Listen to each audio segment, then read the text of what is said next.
Welcome back to the Halloween Spooktackular, guys. We have talked about Ghostbusters. Now we're going to talk about Ghostbusters 2. In case you didn't know, this is everywhere in the movie. I want Ghostbusters 4 to be called Ghostbusters Forever. Yeah. I don't know. Yeah, the Ghostbusters logo is always like this, you know. Yeah, so Ghostbusters 2, the greatest sequel ever made, right? I don't know if it's the greatest sequel ever made, but it's definitely a serviceable sequel. It's an underrated sequel. Yeah. People unnecessarily hate this People movie. really shit on this one, including Bill Murray absolutely despises this I don't get why. And it's Bill Murray's a weirdo anyway. It's definitely not as good as the first. Not even close. But it's enjoyable. It's got some good jokes. It doesn't have as many great jokes. Well, that's the thing. I kind of noticed this on rewatch. I was like, that they really toned back with the comedy, the subtle humor. Like the first one had some really great dark humor that I didn't mention in the review for the first one. Yeah. But they really toned it back. They made it a little bit more family friendly, I think. For sure. But also it's weird because it's they definitely made it more kid friendly as far as the tone.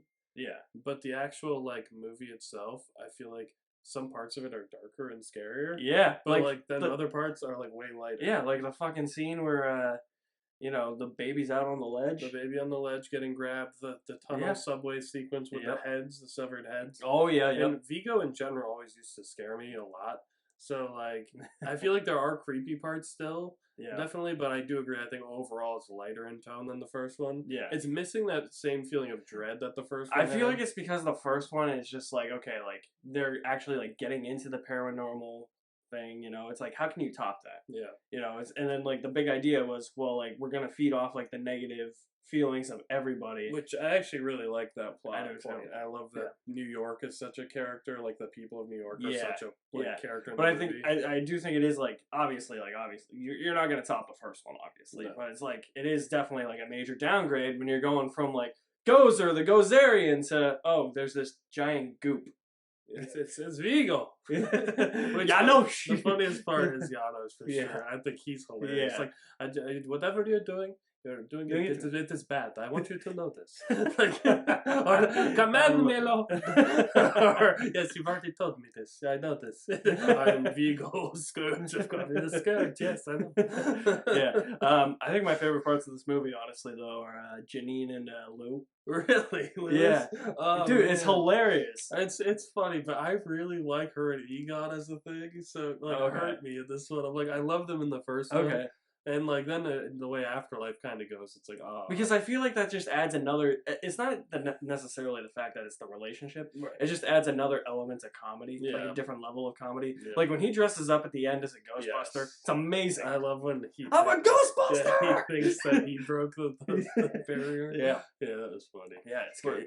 Yeah, this one's it's a good one. It's definitely underrated. I feel like. Oh, for when sure. People talk about it as being a bad sequel, I just disagree. It's not as good as the first one. Yeah, no, that's the thing. The first one's held in such high regard. Yeah. That's people are just well, the second one's not as good, so it's got to be bad. And that's, it's weird, though, because it's that's the mindset nowadays. It's I don't know, let's say...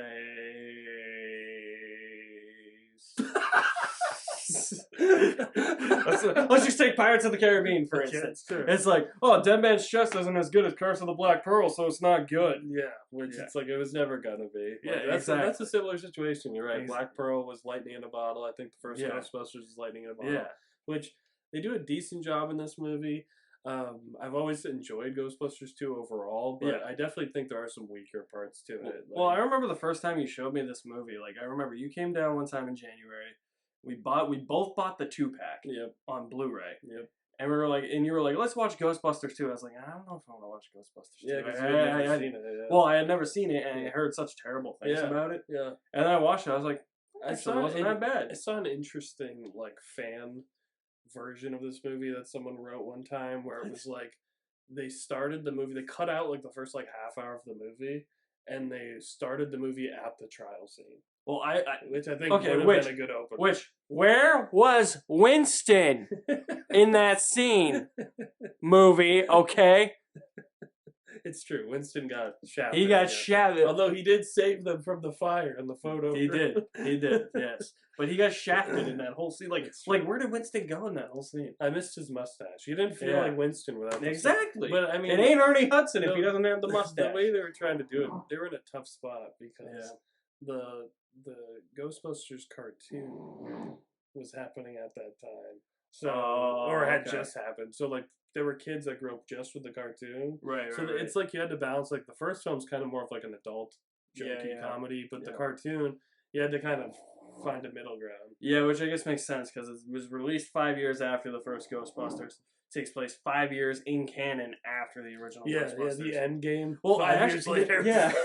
Well, I love too how it's just kind of like it also touches on the fact that they're like burnt out and like they're having like existential crises too. Like Ray is just like, I don't want to do this. I'm gonna open a bookshop. Yeah. Peter's running running like a psychosis show. Psychic show. Yeah. When's the world gonna end? She says February 14th. Valentine's Day. You're cutting it a little close there, don't you think? I mean, even for book sales alone. So I love how they're like in different spots compared to where they were at the first one, where it's like, okay, like what are they doing 5 years later? Torturing a married couple. Which I love. I love because that's similar to the electric shock therapy scene in the first one. Yeah. So it's kind of cool to have those two scenes kind of open. Well, I guess you could say open the film as well. That's actually the funniest thing I think Egon's ever done. I don't know about that. I love me some Egon. Yeah, I love Harold Ramis, rest in peace. You're the man. Ghostbusters 2 I think gets too much hate. Yeah, just flat out, I'm like, this movie's overhated. It's underrated. For sure. I think it's become more appreciated as time has gone on. Well, yeah, I can imagine in '89 people were probably like, yeah, that wasn't as good, and then it got completely plowed over at the box office by Batman. Batman came out and just eviscerated. Well, yeah, and then look at the reappraisal from fans with this because it's like, 2016 came out. And now it's like, Ghostbusters 2 ain't so bad now, is it? So, yeah. So what would you give Ghostbusters 2? I mean, what's the rating system you can go A to F, whatever you want to do. I'd give Ghostbusters 2 probably like a B or a B+. All right. I think it's an enjoyable movie. I don't think it's great. Yeah. I think there are ways that definitely could have been improved. Yeah. But overall, I have a great time watching this movie every time I watch it. All right. Yeah, I'm going to say I enjoy Ghostbusters 2 with at least 3/4 worth of a bucket of popcorn. Solid B-. I gotta know what that means. No, I know what it means. It's my own rating system, damn it. No, it's probably like a solid B-. B. It's definitely not as good as the first one. I do think it drags a little bit, especially with trying to get you into the story of this one. Which is why I think that starting with the trial might have been a great way to get people back and immediately have them become Ghostbusters. Yeah, it's definitely not as funny. It's definitely not as action-packed, I don't think, as the first one. Well, the first one wasn't super action-packed either. Neither of them are like huge action. No, but I feel like there's a lot less going on in this one than the first one and Afterlife, and we'll see what the hell happens in 2016. Yeah, you excited? That's next. That's next on the marathon. Absolutely not. Oh man, I haven't seen it since theaters. You saw it in theaters? Yeah, I saw it in theaters. I'm a Ghostbusters fan, man. Oh, all right. Like I said, I act like I've seen it, but I haven't seen it. Yeah, we're on to that one next. All right. Shit. I feel like me being here has disrupted your rhythm. Yes. All right, so that's our review for Ghostbusters 2. What do you guys think? Yes, that. What do you guys think of Ghostbusters 2? Drop us some feedback in the comment section below. You can find me at my official website, alexmaddenmovies.mystrikingly.com. Pat, where can they find you? You can find me on Twitter at @thisPatGuy, where I argue about movies with people, or you can go to my channel on YouTube, Agamotto, which will be having a Ghostbusters video essay very soon. Yep. You can find me, all my social media links, Facebook, Twitter, Instagram, all on my website there. You can find my Twitter where I'm constantly berating soups. So, you guys are the best. Thank you for watching. My name's Alex. That's Pat. We'll see you at the movies somewhere.